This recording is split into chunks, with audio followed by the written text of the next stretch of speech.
Hello সবাইকে স্বাগতম নতুন একটি ভিডিওতে। আজকে দেখাবো এই সুন্দর তফসিল কাটিং এবং সেলাই ভিডিও।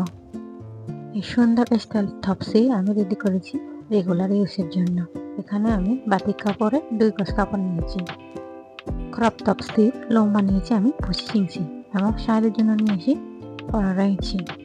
প্রথমে আমি 25 ইঞ্চি থেকে মার্জিন করে আমি আর্মহোল কাটিং করে নেব। এভাবে আমি প্রথমে তফসিল কাটিং করে নেব। এই সুন্দর ক্রপ তফসিল আমি সামনে পেছনে সেম ডিজাইন করেছি, তাই আমি একসাথে 2টি পাতি কাটিং করে নিয়েছি।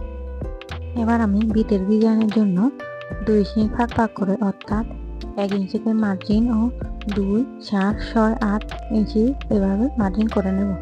এবার আমি এগুলো কাটিং করে মার্জিন করে নিয়েছি। নিচেও ঠিক আমি একইভাবে মার্জিন করে নেব।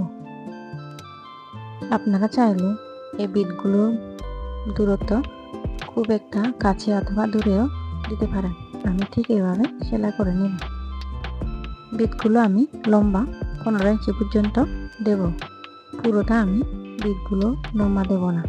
প্রথমে আমি মাঝখানে একটি বিট দিয়ে দেব। বিটটি দেওয়ার পর অবশ্যই ব্যাক করে সেলাই করে নিতে হবে, যাতে সেলাই খুলে না যায়। এরপর আমি মার্জিন করা অংশটি উপরের অংশটি এবং নিচের অংশটি ধরে ভাঁজ করে নেব। এরপর আমি সেলাই করে নেব। একইভাবে আমি সব কয়টি বিট সেলাই করে নেব। এটা আমি 44 বুটির জন্য সেলাই করেছি। আপনারা চাইলে নানা বুটির জন্য সেলাই করতে পারেন এবং বিটগুলো বেশি এবং কমও দিতে পারেন। বাড়িতে পরে থাকার জন্য স্টাইল একটি ক্রপ টপস।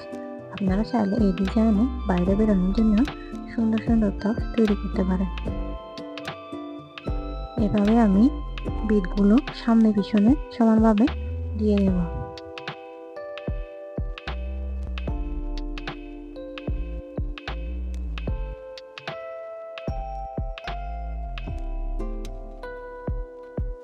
দুই সাইডের অংশ সেলাই হয়ে গেলে এবার আমি 2টি পাত একসাথে নিয়ে আবার মেজারমেন্ট করে নেব, অর্থাৎ গলা এবং আর্মহোল ঠিক করে নেব। এবার আমি সাইডের অংশ বেশি থাকলে তাকে ফেলে দেব।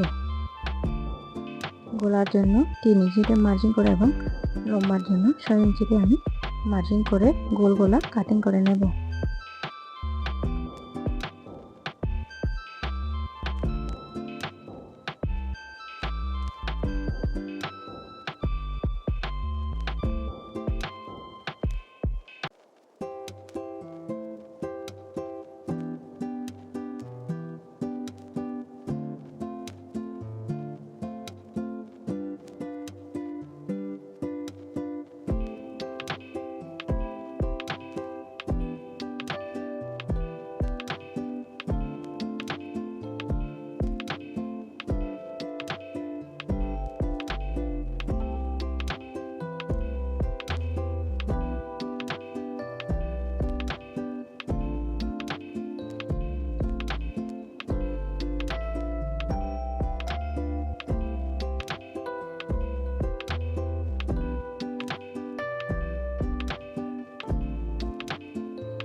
এই সুন্দর ক্রপ টপসটি আপনারা খুব সহজে তৈরি করে নিতে পারেন এই ভিডিও থেকে।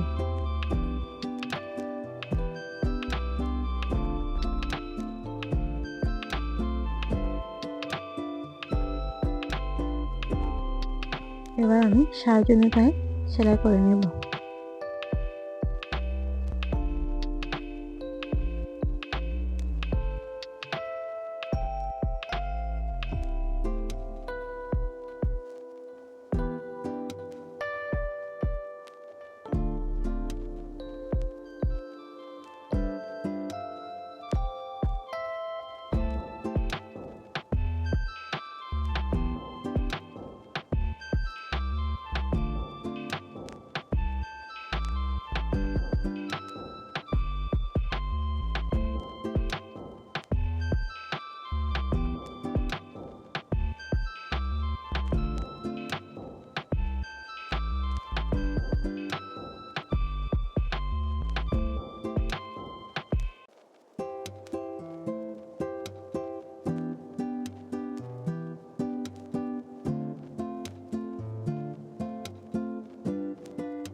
কেমন লেগেছে এই সুন্দর ক্রপ টপসটি ডিজাইন অবশ্যই কমেন্ট করে জানাবেন। যদি ভালো লাগে অবশ্যই চ্যানেলটি সাবস্ক্রাইব করবেন। সবাইকে ধন্যবাদ। দেখা হবে অন্য আরেকটি ভিডিওতে।